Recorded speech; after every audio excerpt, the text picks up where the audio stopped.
ご視聴ありがとうございます。シーサです。ただいまの時刻が2025年10月26日16時55分でございます。今ですね、僕、福岡の天神に来ておりまして、ホテルの一室で、こうやってね、カメラを回しております。今日は何を隠そう、僕のチャンネル、シーサー文房具チャンネルが、チャンネル登録者数100万人を突破したかどうか、その瞬間をですね、この目で確かめるために動画を撮っております。正直まだ100万人突破してるかどうか、本当に分かっていません。昨日の夜ですね、寝る前に確認した時は、99万9904人でした。あと96人というところでもう寝てしまったんですけれども、そこからね、17時間経ちました。本当だったらちょっと朝にね、確認したかったんですけれども、もう確認するのが怖くなっちゃって、ちょっとね、夕方になってしまいましたね。今このパソコンの前で、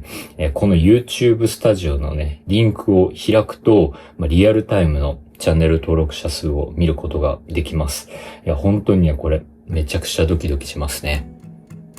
本当にね、ついにここまで来たかといった感じですね。今思い返してみると、僕はね、2014年の中学3年生の時に動画投稿を開始しました。YouTube で動画を撮って、それを仕事にしているっていう人がね、出てきたみたいな、そういうのがね、世間に広まったぐらいの年だったんですよね。で、その時ね、はじめ社長さんの動画をめちゃくちゃ見てて、当時登録者が20万人とか30万人とか確かそれぐらいだったと思います。結構ね、本当に食い入るように見てたんですけれども、そんな時にですね、はじめ社長さんの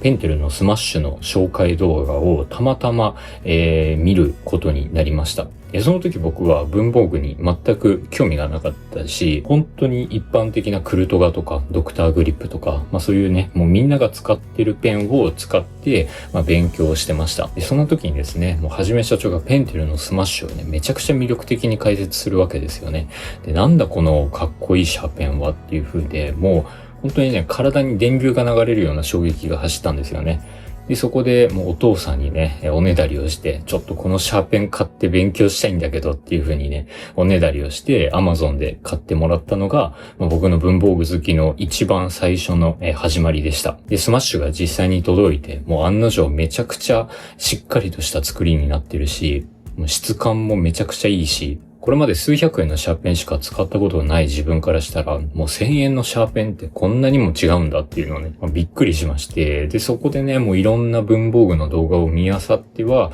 文房具屋さんまで買いに行くみたいな、そんな生活をね、続けていました。で、そこで、自分なら、ちょっともっとね、いい動画が作れるんじゃないか、ちょっとね、文房具の動画作ってみたいなっていうふうに思い立って、2014年の夏にですね、動画投稿を開始しました。そこでね、実家から片道3時間かけて、名古屋駅の、文房具屋さんまでね、行って、そこで大人買いをするみたいな、そんなこともしましたし、あとは本当に学校で使ってる筆箱の中身紹介っていうのもね、したり、もう本当にね、文房具のことしか考えられなかったような、そんな中学3年生でした。中3といったらね、受験の時期なんですけれども、そんな時期に、もうとにかくね、文房具の動画を見漁っては買いに行ってみたいなことをして、これまで大した趣味っていうのがなかった自分からしたらね、もうしっかりとした趣味ができた。それがね、多分本当に嬉しかったんだと思います。第一志望校の受験の前日にもね、文房具の動画を作ってしまうぐらい、めちゃくちゃハマってたんですけれども、その時半年ぐらいやって、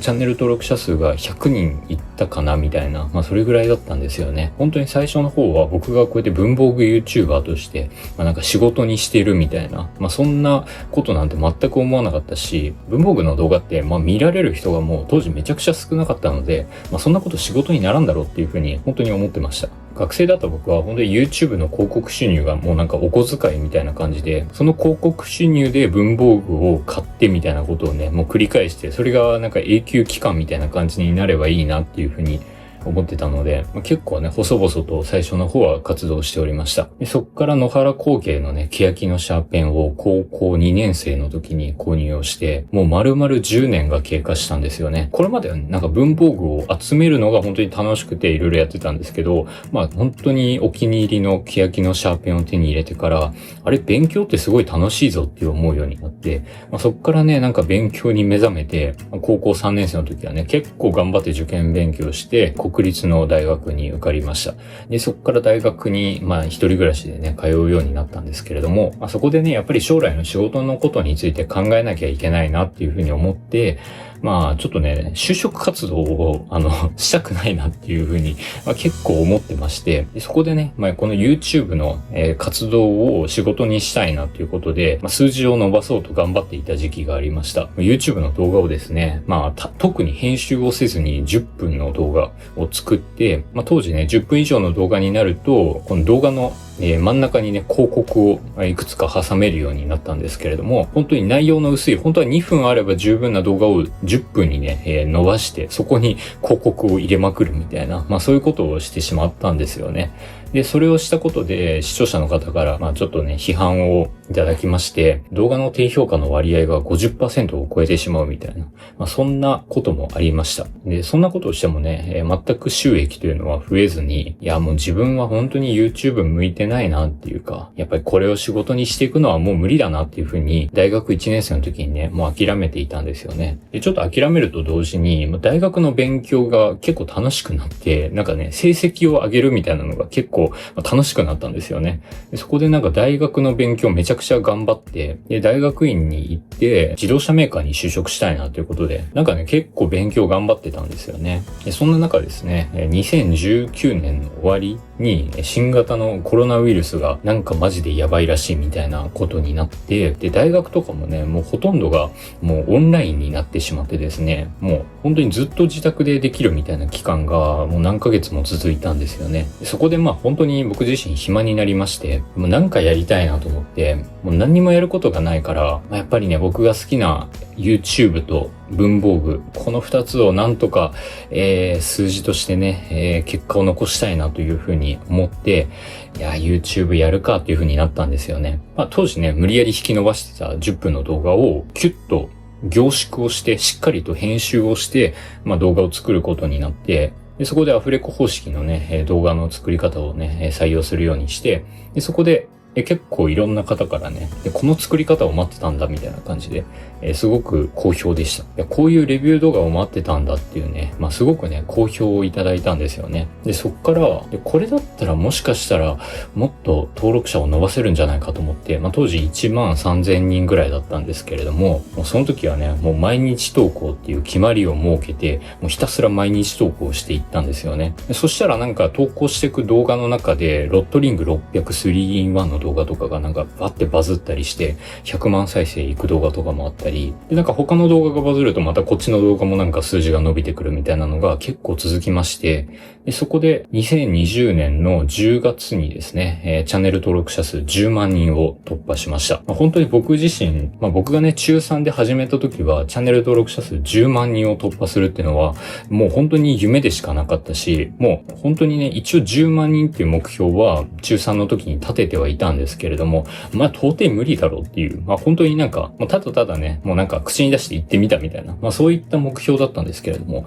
本当に10万人を達成してしまって、マジかみたいな、こんなにも、あの時クラスで文房具ハマってた人僕だけだったのに、こんなにも見られるようになったんだっていうね、少しずつね、なんか文房具にハマるっていうことをね、していく人の人口がなんか増えていくような感じがしたんですよね。でその時はもう大学3年生だったんですけれども、僕はね、大学院に進学しようと思って、勉強を頑張ってたっていうのもあって、大学院に行くには普通は試験を受けないといけないんですけれども、僕勉強ガチ勢っていうこともあって、なんかね、推薦で大学に行けるみたいな、もう大学院に行けることはもうなんか確約していたような、そんな状況だったんですよね。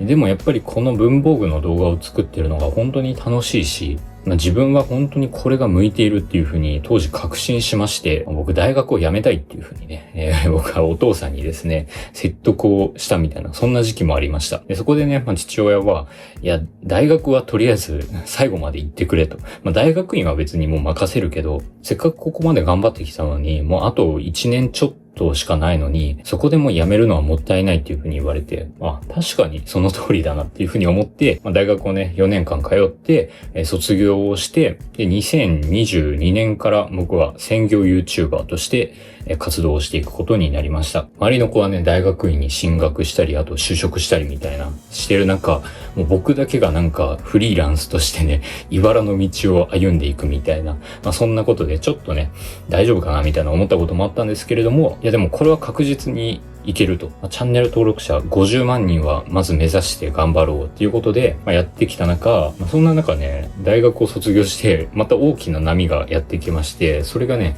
ショート動画なんですよね。それが2023年のことで、本当にやっぱり横長動画より縦長動画の方がめちゃくちゃ見られるみたいな、そういった、噂が広まってきまして、そういったことがね、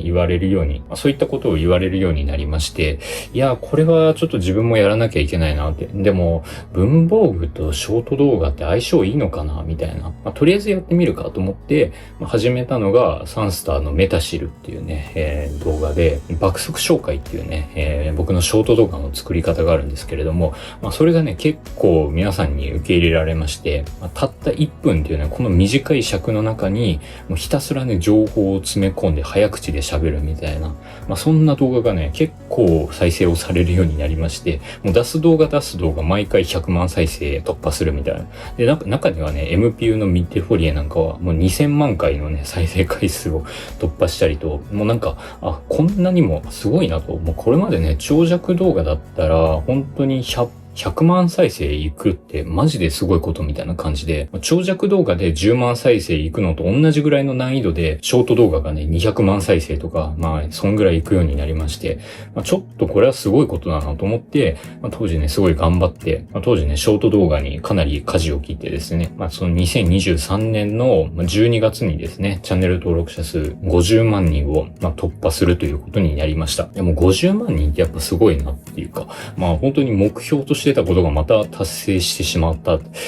次はどうしようと。いや、でも次はやっぱり100万人っていうこの大きいね、10万人台っていうのと100万人台っていうこのもう桁が変わる、すごく大きいね、桁が変わる瞬間だと思うんですけれども、やっぱりそこに向かって頑張りたいなっていうふうに思って、動画投稿を続けていくことになったんですよね。で、それと同時にですね、ショート動画が、それと同時にですね、これまで YouTube でいろいろと動画を作っていく中で、やっぱり動画を作るっていうのを仕事にしてしまうと、モチベーションの浮き沈みっていうのもありますし、ずっと同じことを僕自身できないんですよね。たまにはやっぱ違う仕事もしたいし、休みたいしみたいな、そういうことを考えてると、なんか新しいことをしたいなっていうふうに思って、そこでね、ものづくりっていう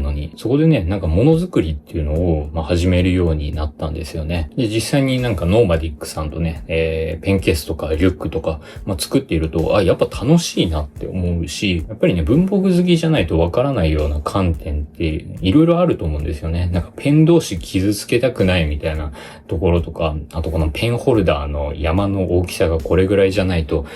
太いペンも細いペンも入らないよみたいなこととか、結構ね、いろいろとやっぱあるんですけれども、文房具全然興味ない人からしたら、そんなことどうでもいいっていうか、そんなこと考えすらしないと思うんですよね。でもね、僕自身ペンケースとかね、使っていると、やっぱこういうところが気になるなとか、やっぱこうしたいなっていうのがすごい気になるようになって、そこで、自分でやっぱりものづくりをするってすごい楽しいし、しっかり皆さんのね、求めているようなものが作れるんだっていうことを知って、でそこで次は自分で会社を立ち上げて、自分でブランドを作りたいなっていうふうに思ったんですよね。そこでね、やっぱり僕が一番ね、ハマるきっかけにもなったし、一番好きなジャンルであるシャーペンを作りたいっていうふうに思いました。でそこで自分からシャーペンのね、工場に、アポを取って連絡をして、そこで打ち合わせをしに行ってっていうのをやって、で、2024年ですね、自社ブランドシーサーを立ち上げまして、でそこでね、もう本当に自分自身が納得のいく、革新的な機能を詰め込みつつ、すごい上質な素材を使うみたいな、そういったブランドを立ち上げました。で、最近はそれがね、結構おかげさまで忙しくて、結構多くの文房具屋さんからお取り扱いをさせてほしいっていうご連絡もいただきますし、ちょっとね、これから拡大をしていくために頑張っていきたいなと思っているんですけれども、そんな僕のこの YouTube 人生の中でですね、ついにですね、大きな桁が変わる瞬間が、本日来たんじゃないかということで、ちょっと本当に今から、見ようかなと思います。めちゃくちゃ前置きが長くなっちゃったんですけれども、めちゃくちゃ緊張しますね。いやー、本当に6桁の99万9999っていう数字が7桁のね、100万っていう数字に変わるって。いやもうこれもしかしたら本当にこれは最初で最後なんじゃないかなと思ってて、さすがに僕のチャンネルで1000万人はいけないんじゃないかなっていうふうに思ってるので、桁が変わる最後の瞬間だと思うんですよね。いやーなんかすごく見るのが怖いんですけれども、本当にもしこれ見て、まだ100万人いってないってなったらそれはそれで面白いし、行ったら行ったでね、面白いということで、よし、ポチっていきたいなと思います。さあ、いや、マジでちょっと、ダメだな、心の準備ができてないっすね。ちょっと感慨深い。やっぱこうやってね、昔の10年間かけて動画制作をしてきたっていうね、この思い出をなんか振り返ってみると、なんかやっぱ感慨深いものがありますよね。よし、心の準備ができました。では、見ていこうと思います。さあ、シーサー文房具チャンネル。今のチャンネル登録者数はどうなってるでしょうか？いけ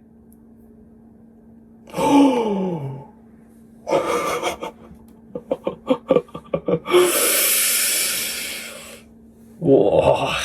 シーサー文房具チャンネル。チャンネル登録者数100万人突破いたしました。いやー、マジでありがとうございます。本当に。これはもうね、皆さんに土下座したいぐらい。いや、土下座しよっかな。シーサー文房具チャンネル登録者数100万人突破しました。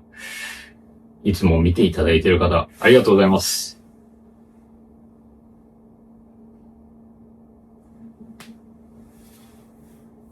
まさかの福岡の天神というね、僕初めて来たんですけれども、この土地で100万人を突破することになるとは、ちょっとね、正直想定外だったんですけれども、なんか YouTuber としてのステップが一つ上に上がったような、なんかそんな感じがします。それから最近動画が全然作れてなくて本当に申し訳ございません。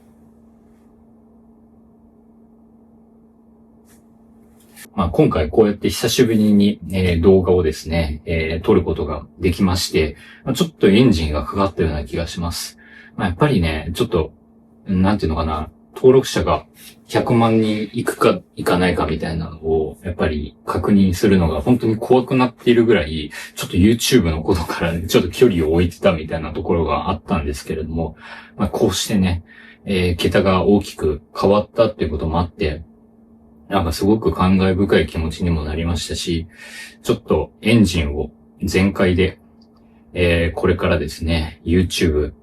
頑張っていきたいなと思います。これからもシーサー文房具チャンネルをどうぞよろしくお願いいたします。